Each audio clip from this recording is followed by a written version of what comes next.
एक घने जंगल में शेरू नाम का एक शेर रहता था। शेरू जंगल का राजा था और उसकी दहाड़ से पूरा जंगल कांप उठता था। शेरू बड़ा ताकतवर और शान वाला था, लेकिन उसके दिल में थोड़ी सी उदासी भी थी। उसके पास कोई सच्चा दोस्त नहीं था। एक दिन शेरू जंगल के किनारे टहल रहा था जब उसने एक छोटी सी चिड़िया को देखा जो जमीन पर गिर गई थी। चिड़िया का एक पंख टूट गया था और वह उड़ नहीं पा रही थी। शेरू ने धीरे धीरे उसके पास जाकर पूछा, तुम्हें क्या हुआ छोटी चिड़िया? चिड़िया ने दुखी होकर कहा, मेरा पंख टूट गया है, अब मैं उड़ नहीं सकती। शेरू ने उसे अपने बड़े पंजे में उठाया और कहा, डरो मत, मैं तुम्हारी मदद करूंगा।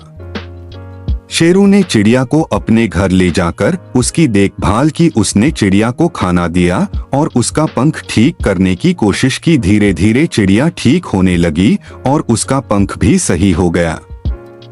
जब चिड़िया पूरी तरह से ठीक हो गई, उसने शेरू से कहा, अब मैं उड़ सकती हूँ।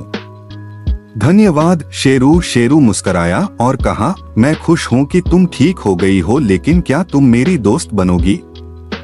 चिड़िया ने खुशी से कहा, हाँ, मैं तुम्हारी दोस्त बनना चाहती हूँ।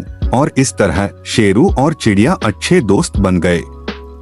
अब शेरू कभी अकेला महसूस नहीं करता था, क्योंकि उसके पास एक सच्चा दोस्त था। शेरू ने सीखा कि सच्ची खुशी दोस्तों के साथ होती है, चाहे वह छोटे हों या बड़े।